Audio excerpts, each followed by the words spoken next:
My parents died and left my brother over $1 million in their will. They left me absolutely nothing. No explanation, no letter, no reason why. I spent weeks trying to understand what I'd done wrong. Then I found a hidden letter from my mother that revealed the truth. And the truth was so much worse than being cut out of the will. My name is Sarah, and I'm 30 years old. I grew up in a suburb outside of Boston with my parents, Robert and Linda, and my older brother, Mark. Mark is 33. We had what I always thought was a normal, happy childhood. Dad worked as an accountant. Mom was a nurse. We weren't wealthy, but we were comfortable. We took family vacations every summer, had dinner together most nights, celebrated holidays and birthdays with extended family. Mark and I got along well as kids. We fought occasionally like all siblings do, but nothing serious. As adults, we weren't super close, but we weren't distant either. We'd see each other at family gatherings, text occasionally about our parents or family stuff, send birthday wishes. It was a perfectly adequate sibling relationship. I went to college, got a degree in education, and became an elementary school teacher. I love my job, even though it doesn't pay much. I live in a small apartment, drive an old car, live paycheck to paycheck like most teachers do. But I'm happy. I love my students. I have good friends. I have a fulfilling life. Mark went into finance. He's a wealth manager at a big firm in Boston, makes good money, lives in a nice condo in the city, drives a BMW. He's engaged to a woman named Melissa who works in corporate law.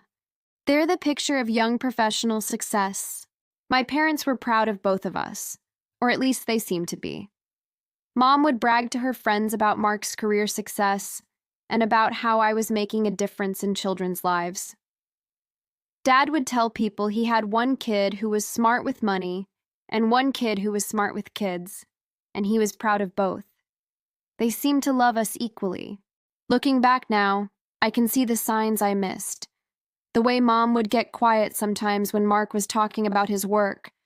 The way Dad would change the subject when I asked about their retirement plans. The way they'd exchange looks I didn't understand. But at the time, I just thought they were being typical parents. My parents died in February. A car accident on an icy road. Dad lost control. They hit a tree. Both of them were killed instantly. They were only 63 and 65. They should have had 20 more years. Instead, they were gone in a moment, and Mark and I were left to pick up the pieces. The funeral was horrible. The kind of horrible that makes you feel like you're moving through water, like everything is happening in slow motion and at a distance. Mark handled most of the arrangements since I was too emotionally destroyed to function. He was always the more practical one, the one who could compartmentalize his emotions and focus on what needed to be done. 2 weeks after the funeral, we met with the estate attorney. His name was Gerald Winters, a serious man in his 60s who'd handled my parents' legal affairs for years. Mark and I sat in his office, still in shock, still grieving, trying to focus as he explained the probate process. "I'm sorry for your loss," Mr. Winters said. "Your parents were good people. I enjoyed working with them over the years." We thanked him and waited for him to continue. "I'll be honest with you both," he said. "This is one of the more unusual situations I've encountered in my career. Your parents were very specific about their wishes, and I want you to understand that I advised them to reconsider several times. But they were adamant about how they wanted their estate distributed." I felt a flutter of unease in my stomach. Something about his tone suggested we weren't going to like what came next. Mr. Winters opened the will and began reading. The legal language was dense and formal, but the meaning was clear enough. My parents' house, which was worth about $450,000, went to Mark. Their life insurance policies, totaling $300,000, went to Mark. Their retirement accounts, worth about $400,000, went to Mark. Their savings and checking accounts, another $100,000, went to Mark. Various investments and stocks, about $200,000, went to Mark. Everything went to Mark. Every single asset they had.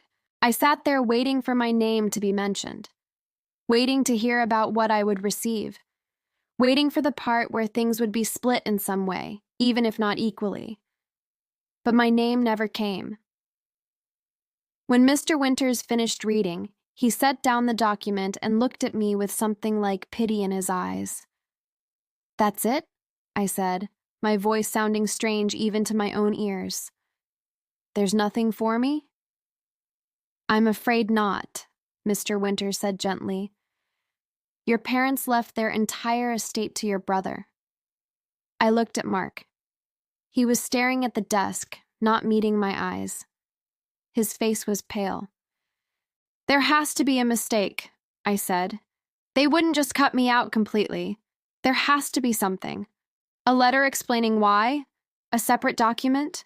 Something?" "There's no letter," Mr. Winters said.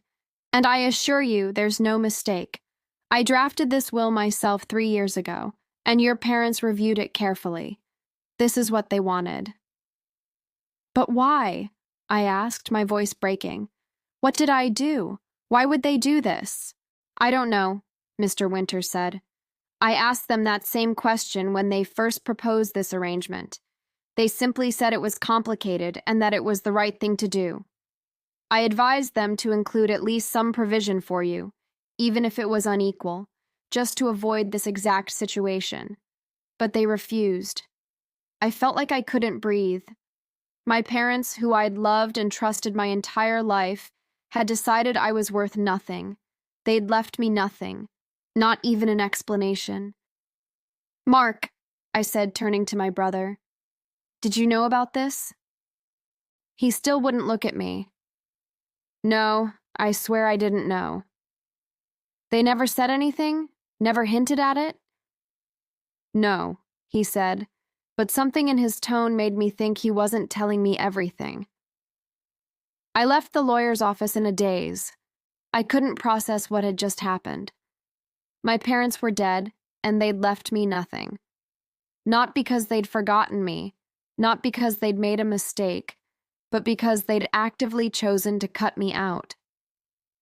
The next few weeks were the worst of my life. I couldn't eat, I couldn't sleep. I called in sick to work because I couldn't stop crying long enough to teach. All I could think about was why. Why had they done this to me? I went through every interaction I'd had with my parents over the last few years, trying to find the moment when things had changed. Had I said something that offended them? Had I disappointed them somehow? Had there been a fight I'd forgotten about?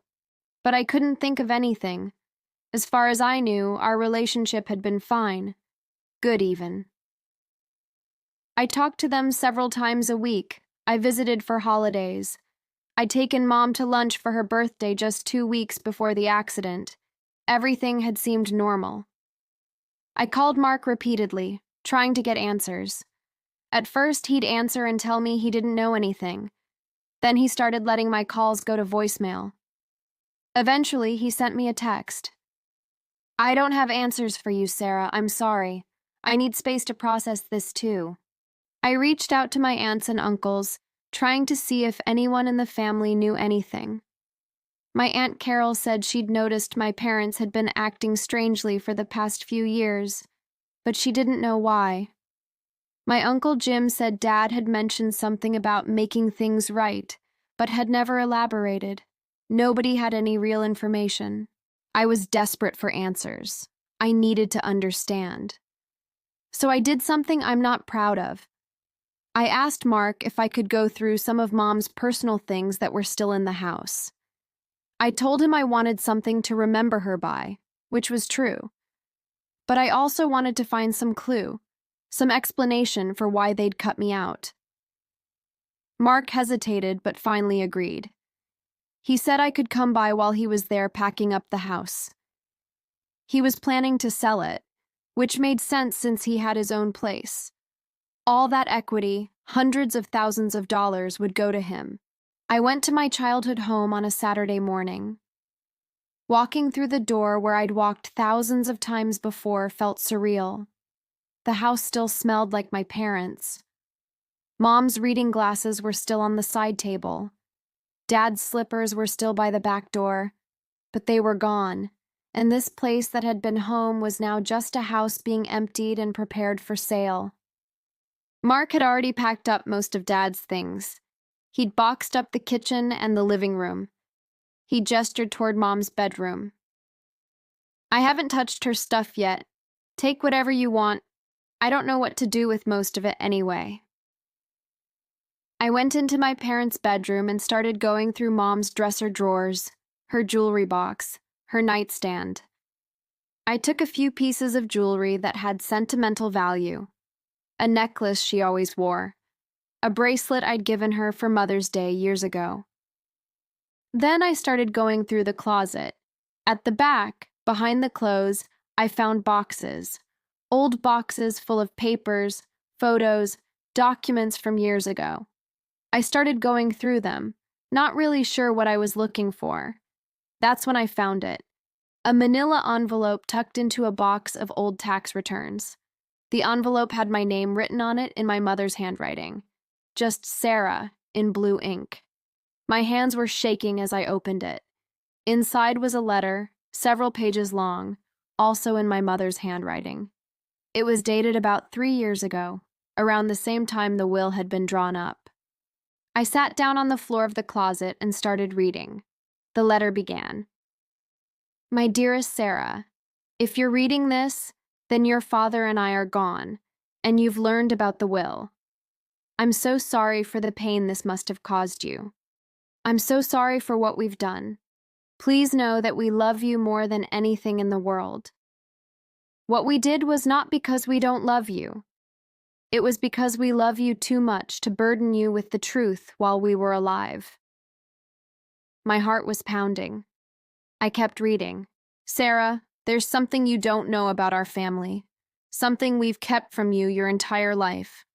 Your father and I made the decision when you were born never to tell you, and we've regretted it every day since. But the longer we kept the secret, the harder it became to reveal it. And now, in death, I'm taking the coward's way out by leaving you this letter instead of telling you to your face." I felt sick. What secret could possibly explain cutting me out of their will? The letter continued. "When your father and I got married, we were young and in love. We tried for years to have children, but I couldn't get pregnant. We went to doctors, tried treatments, but nothing worked. We were devastated.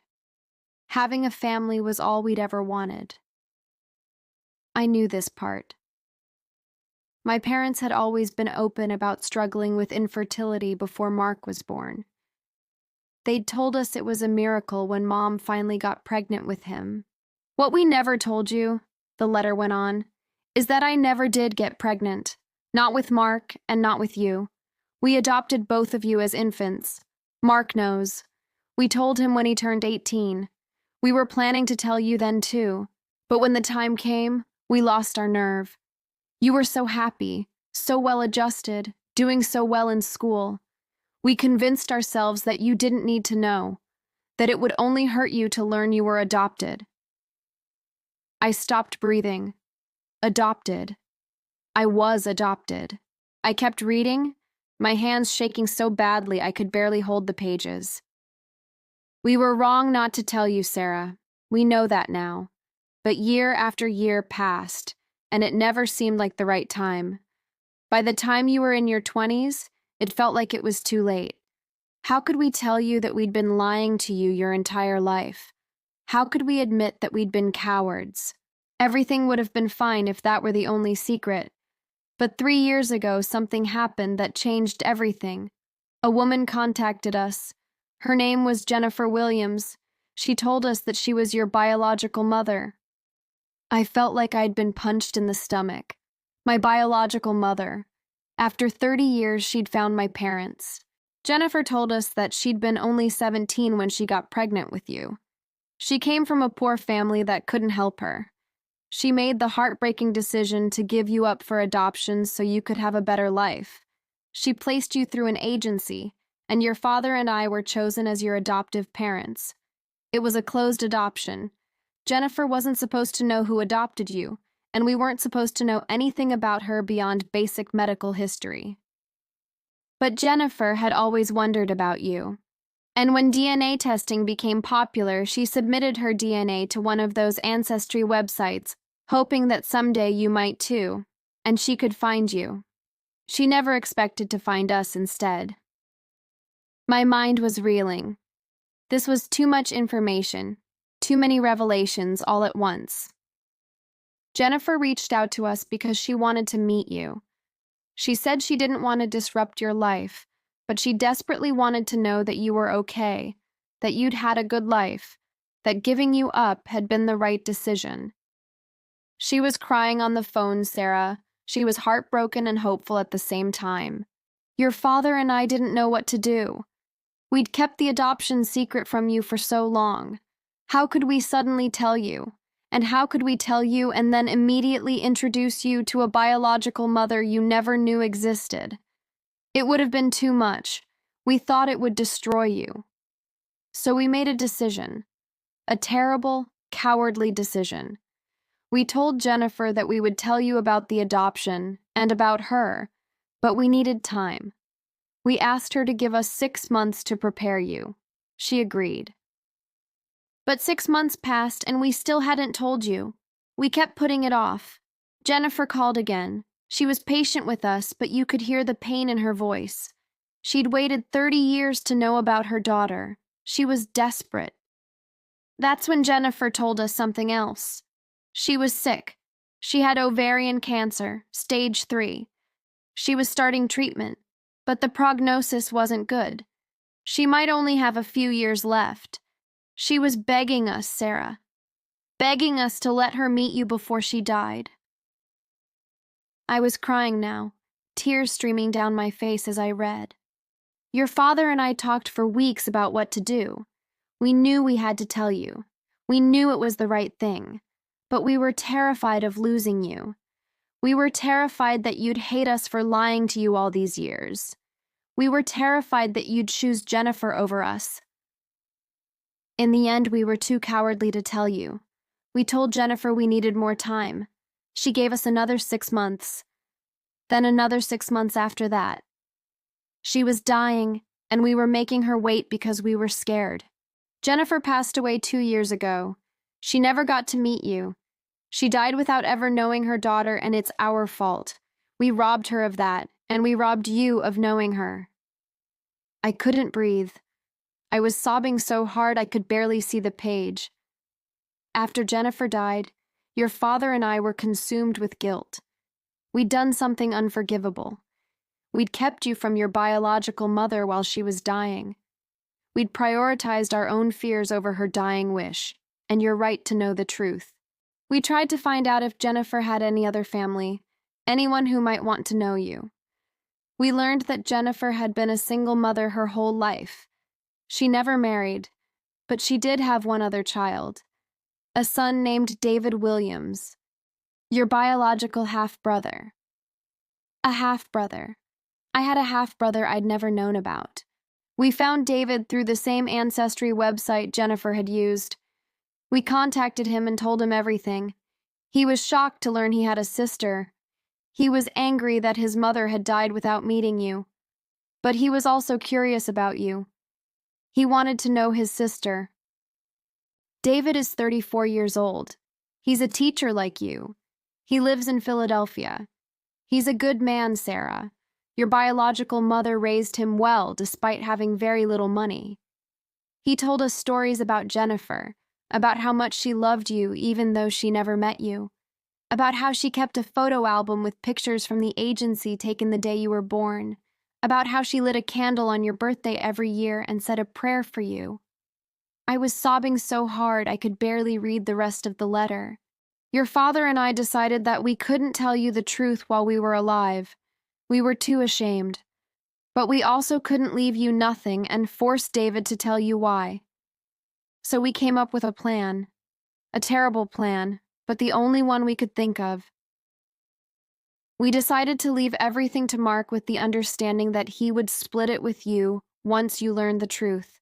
We told Mark everything about the adoption, about Jennifer, about David. We showed him this letter. We made him promise that when we died, he would help you find David and tell you everything. We also told Mark that the estate wasn't really all for him. It was to be split evenly between you, him, and David. Your biological brother deserves a share of the inheritance too. He's Jennifer's son, and if we'd done the right thing years ago, he might have been part of our family too. So the inheritance is to be divided 3 ways. 1/3 to Mark, 1/3 to you, and 1/3 to David Williams, your brother. Mark has David's contact information. He's been instructed to reach out to David once you know the truth. Sarah, I know this letter raises more questions than it answers. I know you must be devastated and angry and confused. You have every right to be. What we did was unforgivable. We kept you from your biological mother. We lied to you your entire life. And now we're dead, so you can't even yell at us or demand answers or get the closure you deserve. All I can tell you is that we loved you. From the moment they placed you in our arms as a tiny infant, we loved you as our daughter. Not our adopted daughter, just our daughter. We never saw you as anything other than ours. And that selfishness, that possessiveness, is what made us hide the truth. We couldn't bear the thought of sharing you or losing you. Please forgive us if you can. Please don't hate us. And please, please reach out to David. Get to know your brother. Learn about Jennifer. Don't let our mistakes cost you another relationship. All my love, always and forever, Mom. I sat on the floor of my parents' closet for over an hour, crying, reading the letter over and over, trying to process everything I'd just learned. I was adopted. My biological mother had died trying to meet me. I had a half-brother I'd never known about. And my parents, the people I'd trusted most in the world, had lied to me my entire life. Eventually, Mark found me. He heard me crying and came into the bedroom. "Sarah?" he said. Then he saw the letter in my hands. His face went pale. "Oh no, you found it." "You knew," I said, my voice flat. "You've known everything this whole time." "Yes," he said quietly. "Mom and Dad told me 3 years ago when they changed the will. And you didn't tell me. They made me promise not to. They said they would tell you themselves. They kept saying they would, but they never did. And then they died, and I didn't know how to tell you. I was going to, I swear. I was just waiting for the right time." "The right time?" I said, my voice rising. "Mark, I thought they cut me out of the will because they didn't love me. I've spent weeks thinking I did something wrong, and you let me think that." "I'm sorry," he said. "I'm so sorry. I didn't know what to do. They put me in an impossible position." I stood up, the letter still in my hand. "Did you know you're supposed to share the inheritance with me and with someone else?" He nodded. "David, your biological brother. Yes, I know." "Were you planning to do it, or were you just going to keep everything?" He looked offended. "Of course I was going to do it. I'm not a thief, Sarah. I was just trying to figure out the right way to tell you everything." "The right way would have been immediately," I said. "The right way would have been at the lawyer's office when you watched me fall apart thinking my parents hated me." "I know," he said. "I screwed up. I'm sorry." I pushed past him and left the house. I couldn't be there anymore. I couldn't look at him. I couldn't process any of this. Over the next few days, I tried to absorb everything I'd learned. I was adopted. My parents had lied to me. My biological mother had died wanting to meet me. I had a brother I'd never known about. The inheritance was supposed to be split 3 ways. It was too much. Too many revelations. Too many emotions. I didn't know how to feel about any of it. I was angry at my parents for lying to me.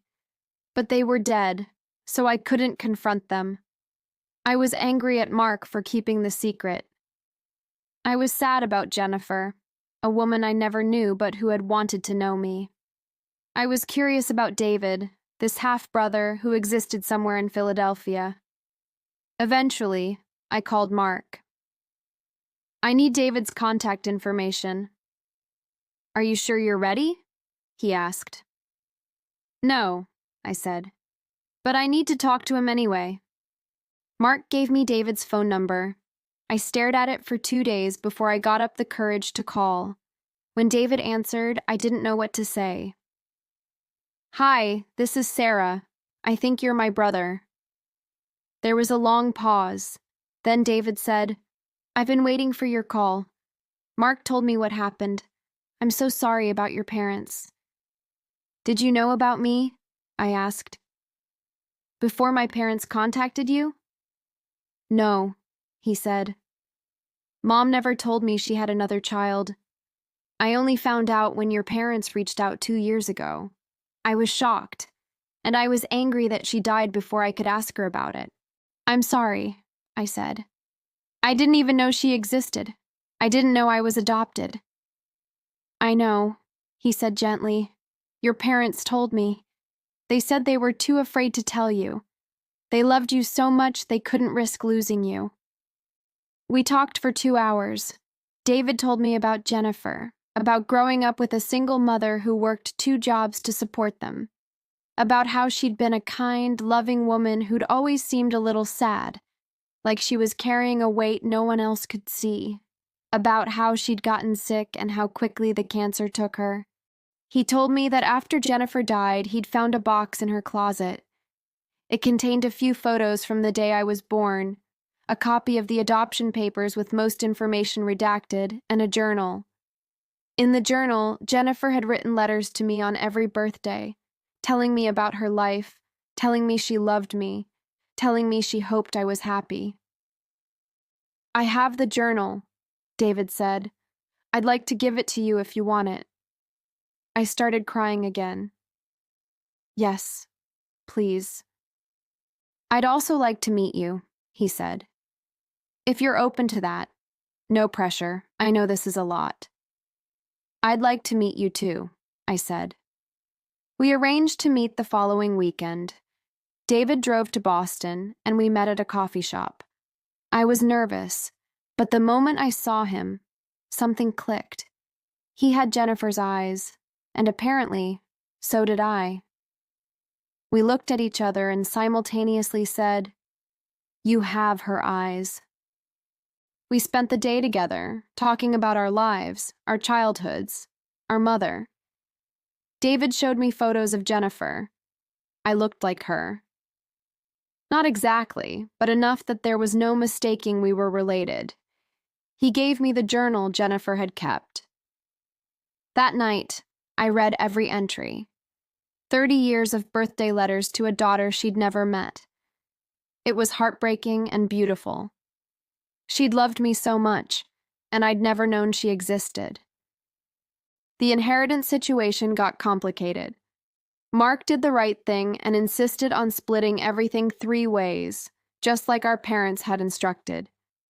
But dividing an estate 3 ways instead of 2 meant legal complications, paperwork, delays. Some family members were confused about why a stranger was getting 1/3 of my parents' estate. Mark and I had to explain about the adoption, about Jennifer, about David. Some relatives were supportive. Others thought my parents had been crazy to include David in the will. My Aunt Carol pulled me aside at a family gathering. "I always knew there was something they weren't telling us about you," she said.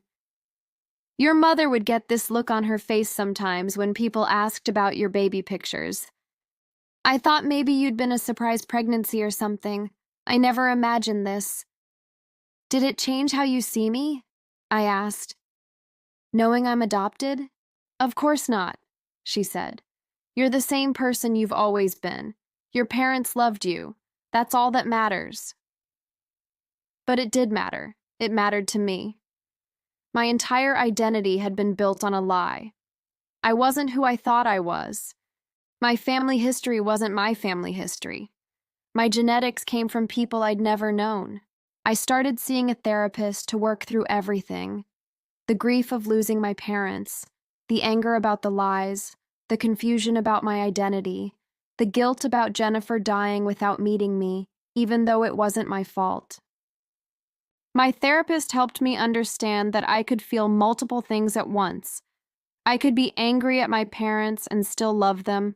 I could grieve for Jennifer and also be grateful for the parents who raised me. I could be confused about my identity and still be the same person I'd always been. David and I grew close. We texted regularly, had video calls, met up every few months. He told me more stories about Jennifer. He showed me her favorite recipes, her favorite songs, the places she loved. Through him, I got to know a little bit about the woman who gave me life. Mark and I eventually repaired our relationship, though it took time. He apologized repeatedly for not telling me the truth sooner. I eventually forgave him, understanding that he'd been put in an impossible position by our parents. When the estate was finally settled, each of us received about $380,000 after taxes and legal fees. It was life-changing money for me. I paid off my student loans, bought a small house, put some in savings. I set aside some for David too, insisting he take extra since he'd grown up with so much less than I had. David used his share to pay off his own student loans and make a down payment on a house. He told me that Jennifer would have been thrilled to know her children were taken care of. It's been a year since my parents died, a year since I learned the truth about who I really am. I still have complicated feelings about all of it. I'm angry that my parents lied to me. I'm sad that I never got to meet Jennifer. I'm grateful for David, this brother I never knew I had. I'm confused about my identity and what it means to be adopted. I'm grieving multiple losses at once: my parents, my biological mother, and the version of myself I thought I was. But I'm also learning to make peace with all of it. My parents made terrible choices, but they loved me. Jennifer gave me up so I could have a better life, and she did have a better life. David and I found each other despite everything that tried to keep us apart. My name is Sarah. I'm 30 years old. My parents left everything to my brother, and when I found out why, it destroyed the family I thought I had. But it also gave me a new family I never knew existed. If you've ever learned a devastating truth about your family, if you've ever had your identity shaken by a secret kept for decades, if you've ever had to rebuild your understanding of who you are, I want you to know that it's possible to survive it. It won't be easy. You'll be angry and hurt and confused. You'll question everything you thought you knew. You'll grieve for the truth you should have been told. But you'll also discover that you're stronger than you thought. That family is more complicated than just biology or adoption. That love can exist alongside terrible choices. That the truth, no matter how painful, is better than a lie. My parents should have told me I was adopted. They should have let me meet Jennifer before she died.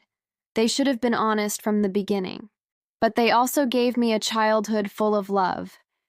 They raised me to be kind and compassionate. They supported my dreams. They were good parents, even if they made catastrophic mistakes. I'm learning to hold both truths at once. They failed me in some ways and loved me completely in others. And I'm learning that being adopted doesn't make me less their daughter. It just means my story is more complicated than I knew. I have two families now, the one that raised me and the one I'm building with David. Both matter. Both are real. Both are mine. And the inheritance my parents left? It wasn't really about the money. It was about forcing the truth to come out. It was about making sure I found David. It was about giving me the answers I deserved, even if they were too cowardly to give them to me in person. I wish they'd been braver. I wish they'd told me the truth while they were alive. But they weren't, and they didn't. And now I'm left to pick up the pieces and build something new from the wreckage. But I'm doing it. One day at a time. With the help of a brother I never knew I had, a therapist who helps me process it all, and the memory of two mothers, one who raised me and one who loved me from a distance. That's my story, and it's messier and more complicated and more painful than I ever could have imagined. But it's mine, and I'm learning to own it, all of it, even the parts I wish were different.